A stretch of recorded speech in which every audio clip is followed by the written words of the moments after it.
রাজ্যের মুখ্যমন্ত্রী মমতা বন্দ্যোপাধ্যায়কে এবার একের পর এক বেলাগাম আক্রমণ করলেন শুভেন্দু অধিকারী। উত্তর কলকাতা লোকসভা কেন্দ্রের প্রচারে এসে বেলেঘাটা সভা থেকে এদিন একের পর এক বিস্ফোরক মন্তব্য করলেন শুভেন্দু। তিনি বললেন, পুলিশ এবং আইপ্যাক হাতে হাত ধরে তৃণমূল কংগ্রেসের হয়ে কাজ করছে। এমনকি কটাক্ষের সুরে তিনি আক্রমণ করলেন কলকাতা পুলিশের কমিশনার বিনীত গোয়েলকেও। পাশাপাশি তিনি এদিন মন্তব্য করেন যে তৃণমূলের সভাস্থল ভরিয়ে তুলছে পুলিশ, সেখানে সমর্থক নামমাত্র। তিনি সকল ছবি পান এবং এক্স হ্যান্ডেলে সেগুলি শেয়ার করেন। এবার বেলাগাম আক্রমণ শুভেন্দু অধিকারী। এত যদি কাজ করে থাকেন পিসিআর ভাইপো, তাই সব করতে হয় কেন?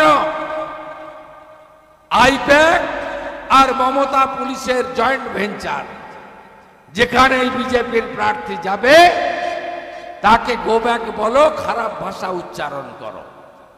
এই কালচার বাংলায় কেউ দেখেছেন এর আগে? ভোটে সন্ত্রাস, মানুষ খুন হচ্ছে, পুলিশ তৃণমূলের সবাই লোক জড়ো করছে। এই কদিন আগে বউবাজারে সভা করলো, তৃণমূল নেতাই আমাকে রাত্রে মোবাইল করে বলল যে যা পুলিশ তার থেকে লোক হাফে রকম। এত পুলিশ নির্ভর এবং পুলিশকে ব্যবহার করা। এই বিনীত গোয়েল এখানকার সিপি,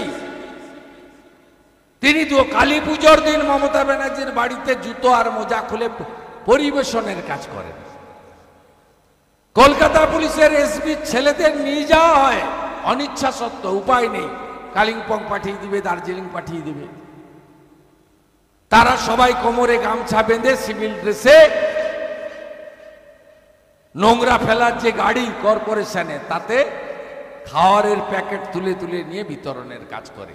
ওরাই ছবি তুলে আমাকে পাঠায় আর আমি টুইট করে দিই, মুখ দেখাতে পারে না পরের দিন বাজারে। এইভাবে পুরো সিস্টেমটাকে নষ্ট করে দিচ্ছে পিসি ভাইপো। আমরা ভিতরে ছিলাম, তাপসদা রিসেন্টলি ছেড়েছেন।